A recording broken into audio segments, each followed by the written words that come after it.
Welcome back into episode 12 of the One More K podcast. My name is Marcus. You probably know this by now, and I'm here virtually with Ned. Good morning, Ned. Good morning, Marcus. It is still just both morning for us in our respective locations. That is true. I am on my honeymoon in Greece, in Athens to be precise. I just went for a beautiful run just beneath the Acropolis. It was incredible to see Athens waking up in the morning. Oh my God, I really enjoyed it. I cannot recommend The this birth, to more than the the kind of we could maybe say it's almost like the birthplace of running. the birthplace of modern running. And modern, of course, is a very big stretch here because it depends on how you define modern. But you can feel the marathon everywhere. And it's also talked about a lot. When you go to the Acropolis, you can read in many of the signs the Battle of Marathon was a very important one for Athenians back in the days. And then, of course, the runner is another important one. So it is all omnipresent here in Athens. That is good. I have never been. I don't know. I don't think I could do Spartathlon because the cutoffs on Spartathlon are tight. Like it is not a race you can just rock up and do, but you're right. Maybe the birthplace. As a kid, I used to love reading these stories of what happened at the original Olympics, and I think it was a little barbaric because people ran to their, I'm not going to say to their deaths, but it certainly wasn't, they weren't given electrolytes and rub downs after the events. I'm going to go to Olympia in 2 days. And I'm really excited about feeling the Olympic spirit and going to the Olympic Museum there to really breeze up all what's been happening there. Yeah, I'm excited. Good. Episode number 12, Ned. We are on the roll. We don't stop, even though we're traveling and we maybe even on honeymoon. So we are going to cover a few events today. We have, of course, something from the Barclays. We have some more updates from races in Asia and a conversation about why we actually are running. I'm excited to dive into that and, of course, wrap up with your drop. So, Absolutely. And just one clarification. Marcus is on honeymoon. Me and Marcus are not on honeymoon. We are very good friends, but we're not on honeymoon. thanks for clarifying this. I was wondering about this the other day, but we are not. So this is another interesting idea, actually. How about organizing running honeymoons for couples together? Anyway, that's for another episode. As usual, my brain is spinning on business ideas and I can't help it. Let's cover quickly the Barclays Marathon. We don't want to dive in too much, but I thought it's important to highlight a few of the statistics of this event.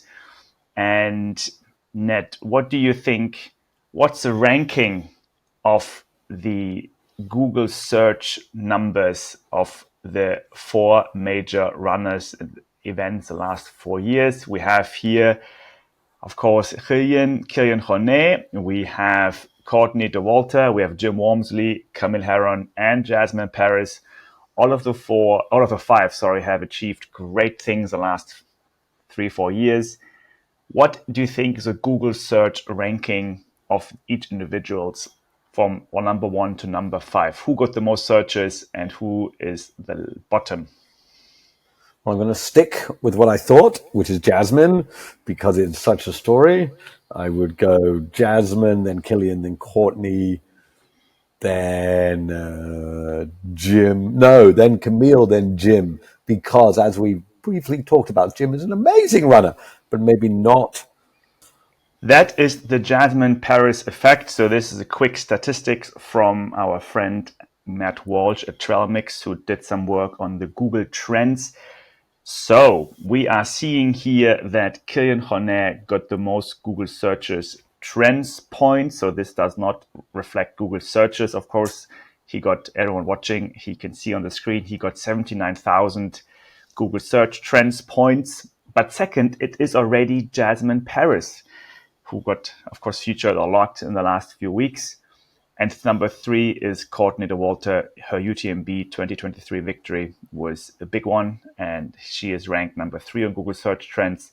And number four, as you rightly said, it's Jim Wormsley, followed then by Camille Herron's event a few weeks ago, the Lululemon Further, which we covered also extensively. I found interesting to see how this ranking is playing out and also what it does mean about the people involved running and how they tell the stories. What do you think, Ned? It, it is. It is. Look, Camille is a goat. I mean, Camille is amazing. She's done so much, Camille. I wonder why her story doesn't translate. Is it? I don't know. Like, there's many. Where I could talk all day about just this one slide.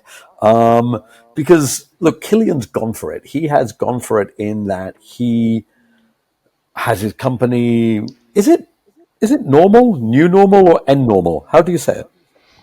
I think it's pronounced new normal, written and normal. Okay. Okay, new normal. So he's going for it. He puts up amazing social posts. His running across ridges is very easy to, like, people are like, oh my God, Killian, and it's amazing, right? Camille runs for 6 days, or she does these timed looped events. I wonder if they're just too far out there. Because look, she's got Lululemon behind her, and I listened to her on Dylan Bowman the other day, and she was so thrilled when when Lululemon approached her.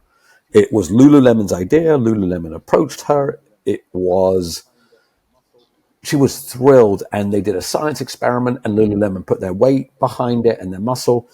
Yet when you look at this, she's literally got 17, 18 times, do my maths correctly, 18 times less Google impact search than Jasmin, who did a race that is technically only got 40 people, much less in, broke no records, apart from being the first woman to finish, who, as you know, Jasmin is now the slowest ever Barkley finisher, a record that she holds.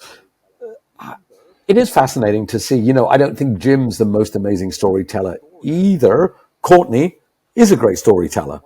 And Jasmine's story of its own is a great story. I think in Camille's case, again, I follow her on Twitter. I really like her personality, how she's posting, how she's commenting, how she's keeping things also very casual and very easy. It's amazing. I think in her case, she has done extraordinary things, but really, as you say, in the out of extraordinary, and it's almost too far out.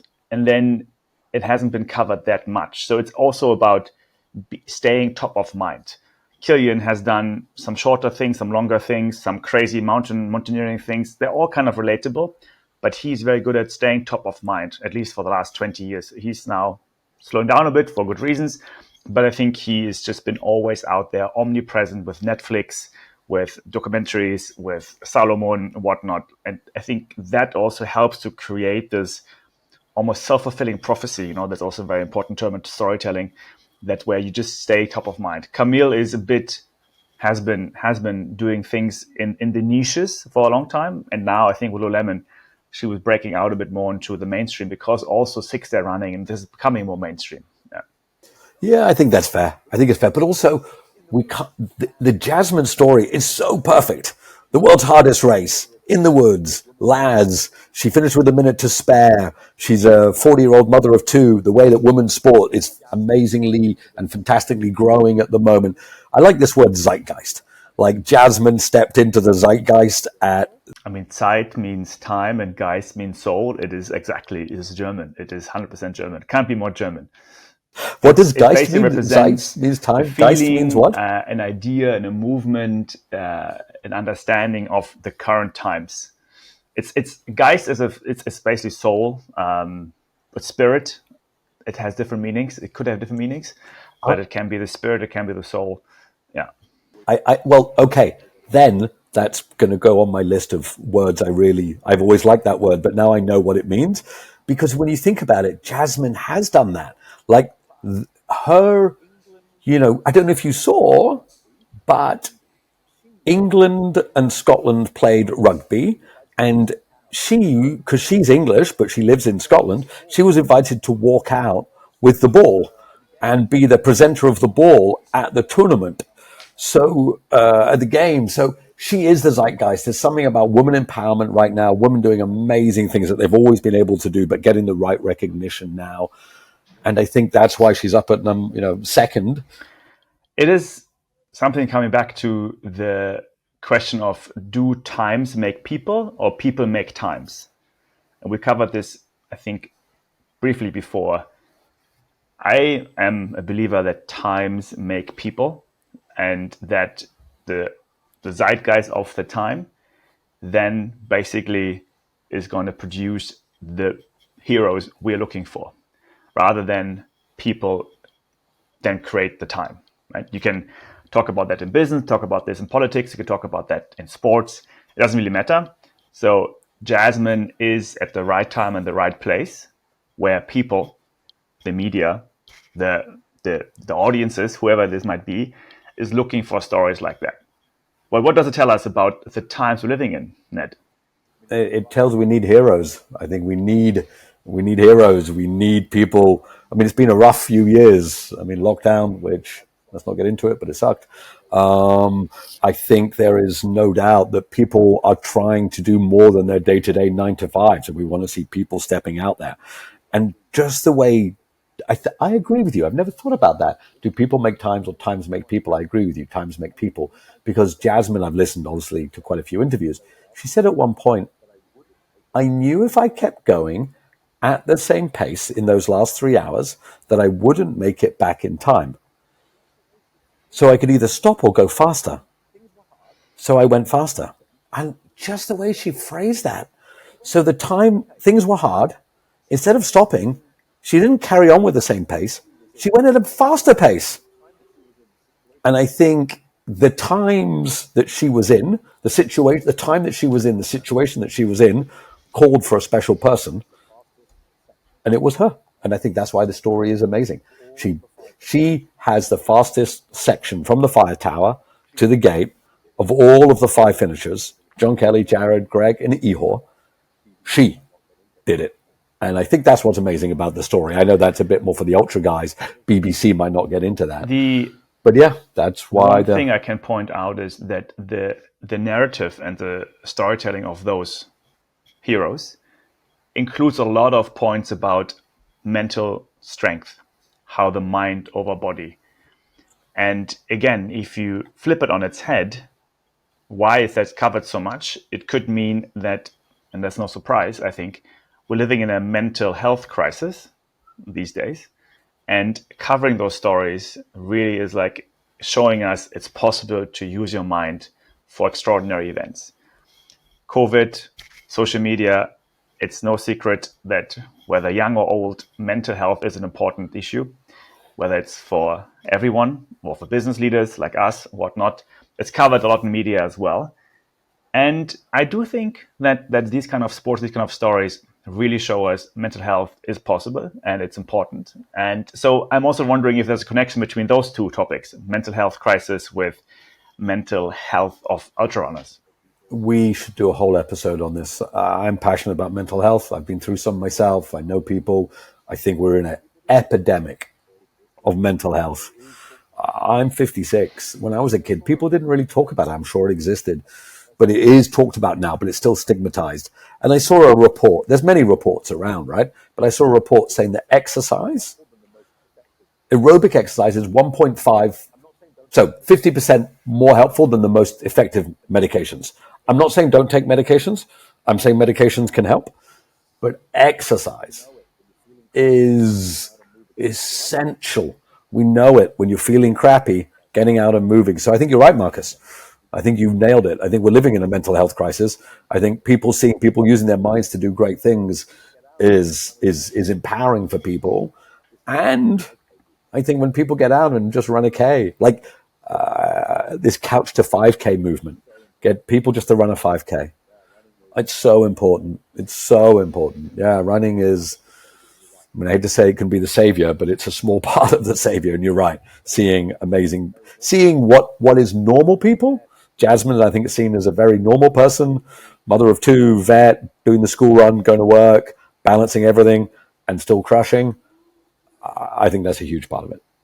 All right, then staying on this Jasmin for a few more seconds, not necessarily on what she has done, but we don't want to cover too much of all the amazing coverage you got. But there was an FT article which we ended up discussing a bit on the WhatsApp group, and I want to quickly share this one sentence that in this article has been covered. So the article talks about what she's done, what she hasn't done, and so on and so on. But then the author says, at the root of all of these challenges is invariably some curious social misfit desperate to make their name.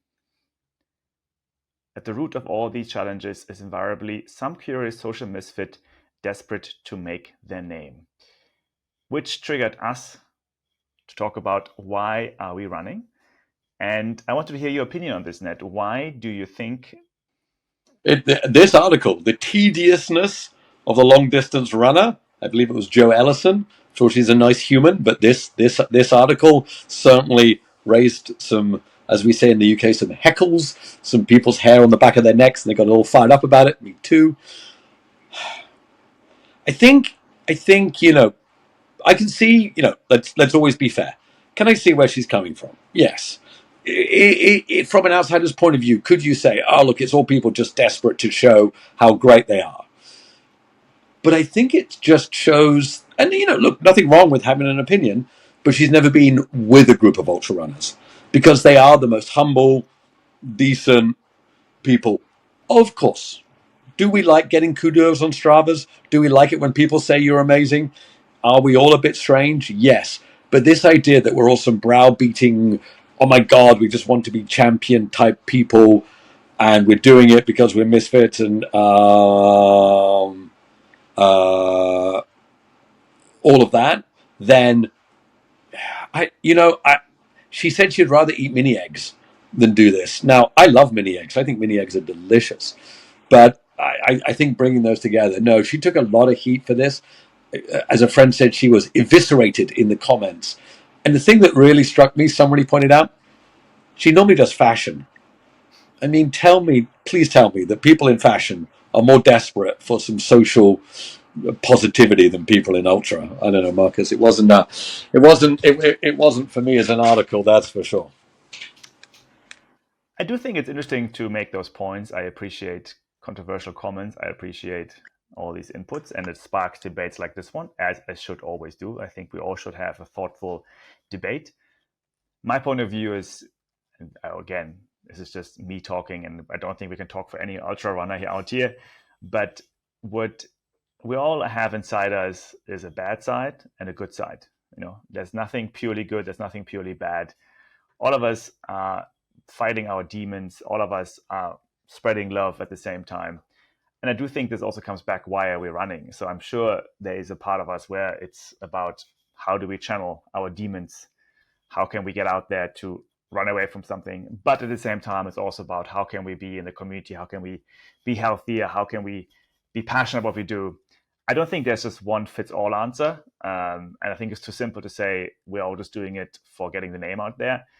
There's also many other reasons. I'm a yin and yang believer, so it's just always two sides to the coin here. The most famous time ever was when Courtney was on Joe Rogan and Joe kept asking her, "What's your demon? What's your demon? Tell me your demon." And Courtney was like, "No, I just love it. I just love eating candy and running." And he couldn't find one. Look, we've all got our weirdness. I just think this article really kind of, if you look at the comments, it's like, look, you can have your view, but stomping on a lady who's just done something pretty great, you maybe didn't choose the best time to be able to do that. Great. So I'm sure we will talk about this topic a bit more when we have more guests on the show. I'm always very curious about the why are people doing something, whether it's business, whether it's politics, whether it's, of course, running. But for now, I think the FT has sparked debates, and hopefully they will continue. And we have Matt Walsh again putting together the top 10 podcast. Please note, it doesn't mean Spotify listeners. It's just the followers. Spotify is starting to release data on the followers of each podcast. Anyone watching out there on YouTube, you can see the ranking of the top 10 podcasts. Which ones do you listen to, Ned? Which ones are your favorites of those 10?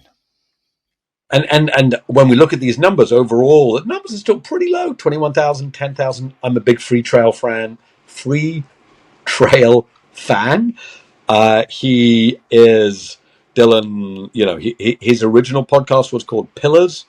Then it was called The Well. and now it's free trial. The one I listen to is not even on here. It's called Talk Ultra. Talk Ultra was one of the original. It's been going maybe 10, 11 years. Ian Corliss and Speedgoat from Hoka fame.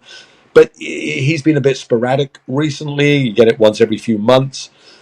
The one I'm about to tune into is one at the bottom called Between Two Pines. I listened to Andy Pearson Andy Pearson, who is the head of creative at Liquid Death, the water. He is a massive ultra runner. He's done Backyard. He was an assist in Backyard. He's done Barkley. He's done a lot of the greats. And if any of you know Between Two Ferns, which is Zach Galifianakis, super funny podcast. This is Between Two. I haven't listened to it, but it sounds great. It is a humorous trail. Same. I think Free Trail and Single Track, those are the ones I listen to. Some of the other names I have to admit I never heard before. So I'm just fascinated by this amount of trail running podcasts, because when you and I started One More K, we were like, yeah, we don't know too many out there, so let's just make one ourselves because we talk every week anyway. So let's just record those conversations. And turns out there are at least 10 others out there. Sure, I mean, we all knew of some of them, but it's surprising how niche this still all is, and how the communities are still fairly clustered all over the world. And I'm assuming, given the English names, many of them are in English-speaking countries, North America, maybe Europe. Apart, I'm going to say, apart from Scott Pugh's Endurance Asia, I don't know if there's many other Asian endurance sports podcasts. I mean, I'm sure there must be. Forgive me for you people listening and like, no, no, no, I have one. Tell us, hit us up. We'd love to share the love. We're not here to be the only one. We'd love more people to do it. But I think, Marcus, to your point, I think there's always been quite a few. Like Talk Ultra was probably one of the first. Talk Ultra came from Ironman Talk. Okay, so I am going to ask, if we ever, not spilling secrets, but if we ever get to speak to anybody in UTMB or Ironman land. So this is one thing that Ironman did that really, to me, set the tone for where they were coming. So one of the great endurance podcasts is called Ironman Talk. John and Bevan. They've been doing it for like 16 years. And they're hilarious and they're great. It was called Ironman Talk. And Ironman came to them and said, you can't call it Ironman Talk. Ironman is our registered name. It's our company trade name. You have to pay us. And they were like, go F yourself. We'll change it to I Am Talk. And they got a letter that said, if you ever say Iron Man again and talk, we'll sue you. And you should have heard Bevan. Bevan, who is the comedian of the two. John's the straight man, Bevan's the funny man. I used to listen to it. It was gold. Bevan was like, anyway, talking about Iron Man, but not talk Iron Man, because we're I Am Talk. And he went on and on and on. And, Iron Man just gave him crap. Iron Man should have been like, I know this is what this is, we're stepping out into weird territory here. But if you've ever seen the Book of Mormon, if you're a Mormon, you don't like the Book of Mormon, it makes a lot of fun. But you know what the Mormon church did? It did nothing. It sent Mormon people to stand outside to recruit people. They were like, look, you don't stop people laughing at you by being a douchebag. You stop people laughing at you by joining in and laughing at yourself. That's when Iron Man, to me, it was like, oh, dudes, don't do that. Well, we have no intention to call ourselves UTMB podcast. We're gonna stay One More K podcast. Let's change. Well, who knows? Let, But let, anyway, let's change our name to UTMB Talk. See what happens. it gets some attention. It always works. Bad press is also one way of getting attention. All right, talking about why are we in Asia, we of course have to cover the recent event that happened in China. So we had an exciting race happening and we need to talk about it. It is a must for us on this podcast. It was Wenling 70, a trail race up in China, where we had a fantastic race on the female side. Fu Zhao and Sunmaya were battling it out on the 70K. Ned, I'm sure you were following it. What was happening on Oh that my race? God, it was amazing, amazing. Like I'll be honest, I hadn't really heard about it. There's so much going on in China. There's so much happening. It's crazy. But this one stood out. It stood out for so many reasons. I mean, this awesome, why don't we start with what you're showing? Sunmaya Buddha, really becoming one of the world's best out of Nepal. Great story. She beat Xiang Fu-Jia, who is currently ranked number 2, I believe, 100-kilometer runner in the world. These two were head-to-head from K1. Like, this is one of the great races of our time. Like, they were head-to-head, and they were sprinting. It was an amazing to see. Ryan Blair, who is the manager and supporter and mentor of Sunmaya, was taking great little shorts and reels. Go and have a look. There was one clip of them coming down some steps. They were flying. They were flying. Cameraman couldn't keep up. They were flying. It was a bare knuckle street fight, these two. And I don't know them either. I don't know their characters, but they weren't high fiving. They weren't like, hey, there was zero chance they were crossing together. You know how some people in the West are like, oh, yeah, let's cross together. That'll be cute. Man, these two were like in a ring. They were punching each other face to face. It was a killer contest. And you know what? If this had been a at Western States or UTMB showdown, they would have replayed this a million times. It was a great race. Yeah, it's unfortunate that it's not easy to find much about this race. If you Google Wenling 70, you don't find many results apart from Instagram, where, as you said, the APA North Face team has been posting about it. But otherwise, it's unfortunately much accessible because it's the Great Firewall of China there. But yeah, I think what a race, and only how half from Vietnam is missing. I think the other great 100K runner in Asia right now. So I am hoping that those three can make it into a race together and really coming on the stage here. I don't know. 2 years ago, Sunmaya Buddha on the CCC was chasing down Blondine Harrell for the OCC or CCC. I'm not sure.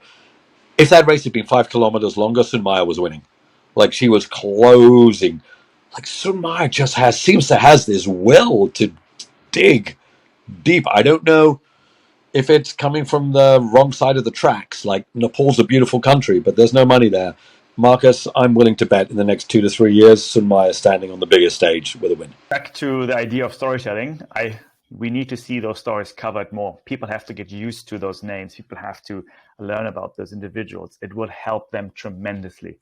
I think also one of our jobs here is to drop those names more and cover those stories so that people out there in the world are getting familiar. Because as you said before, Kilian Jornet took him also 20 years to get famous.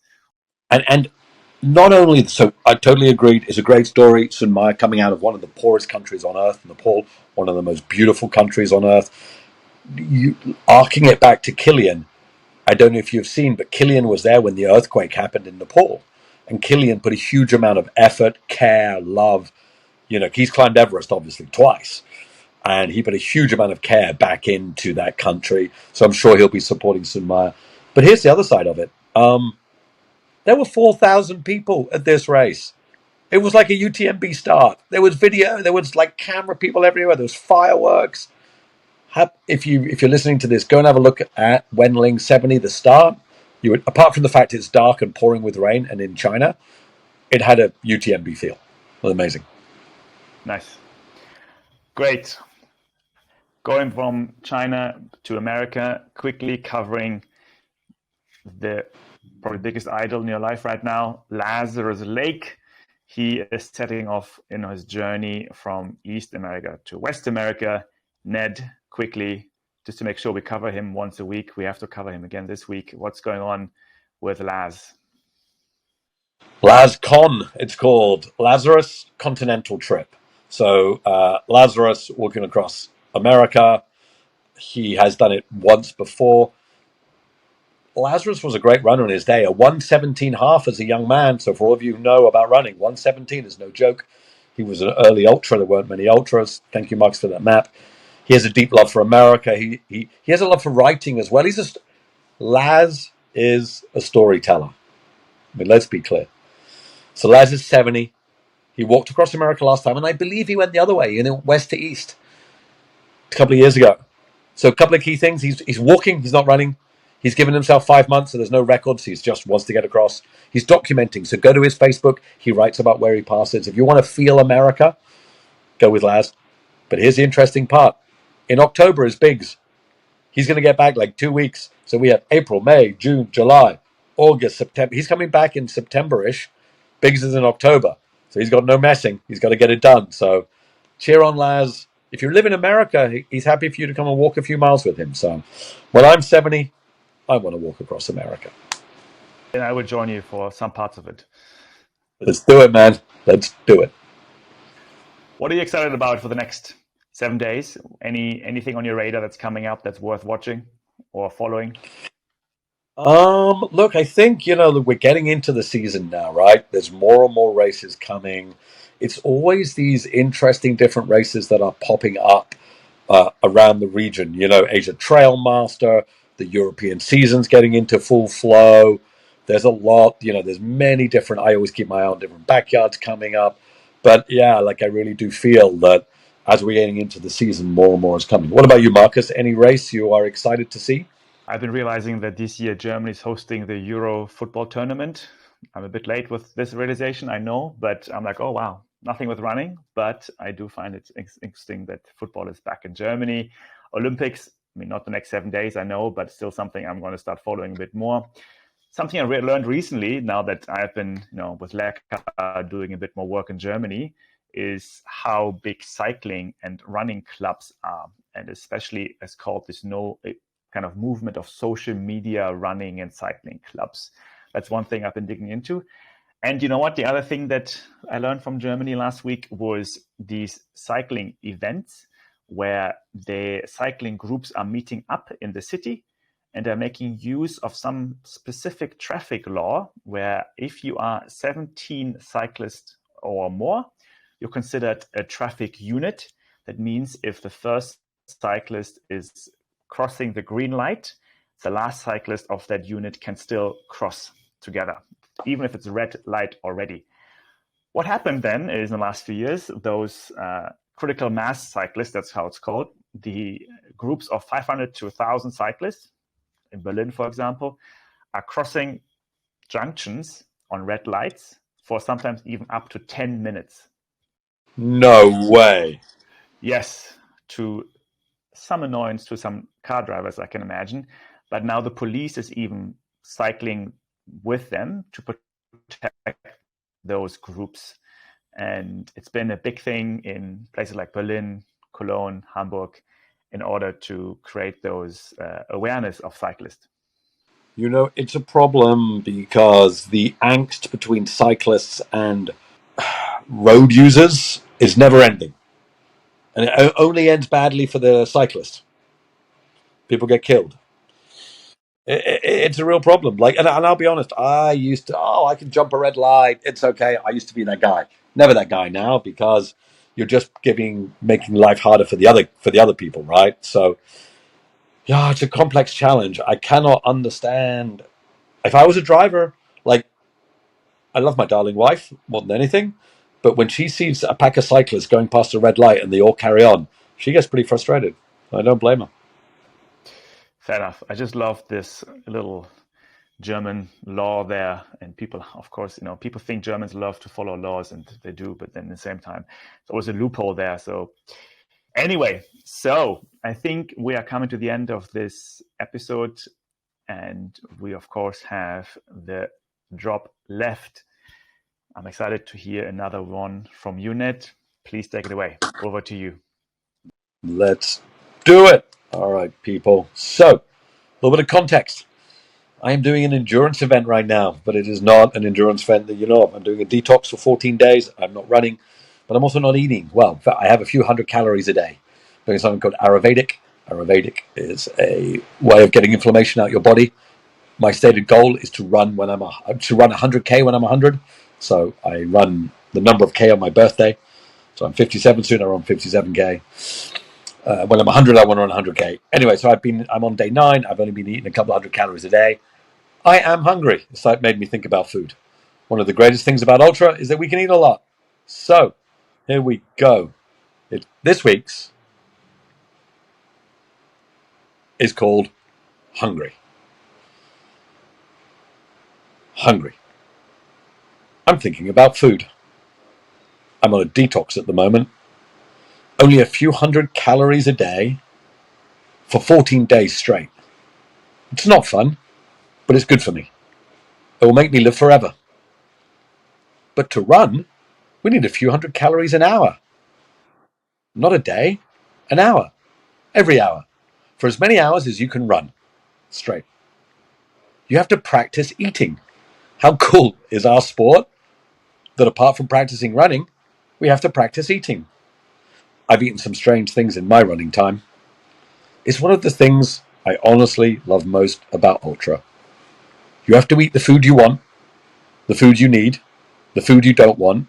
You have to eat it, sometimes vomit it, and then spill it on yourself. Not the vomit, the food. Some of my favorites. And remember, I live in the heat. Coke. It's not food, but it is. It's sugar. It's the go-to.